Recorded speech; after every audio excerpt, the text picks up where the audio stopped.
नानी कोटड़ी बैराज वट पानी की सतह में इजाफो थी रहो है। कोटड़ी बैराज वट मथा वेकरो 2,44,283 क्यूसिक रिकॉर्ड किया वियो है। अधिक तफ़सील असां टेलीफोन लाइन ते मौजूद है मेहरान टीवी जो रिपोर्टर इरफान बुरफत। जी इरफान, क्या तफ़सील आहिनि? जी जामशोरो सिंधु दरिया में पानी के मुसलसल वाद का कोटड़ी बैराज वट भी पानी के वहकरन में वाद वारो सिलसिलो जारी है।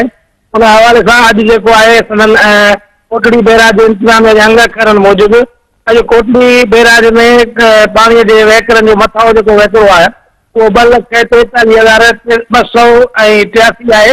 जैसे डाउन माना जो है सिंधु दरिया जो डाउन स्ट्रीम है उनमें जो हेठा वहकरो जो पान रिकॉर्ड किया है 2,63,763 रिकॉर्ड किया है। जैसे मांझन तालुके जा काफ़ी जगह गोठ पानी हेठ अची विया आहिनि। पानी में मुसलसल वाद का उन हवाले जो है डीसी जामशोरो भी पहुंची हंगामी हालतुनि के हवाले से कुछ जो कोटड़ी बैराज इंतजामिया थोड़े जो ज़िले इंतजामिया उन्होंने आला ऑफिसरन सां गॾिजाणी करण जो हींअर ईंदड़ ॾींहं आहिनि उन्हनि में मुसलसल पानी के वहकरन में वाद थींदी।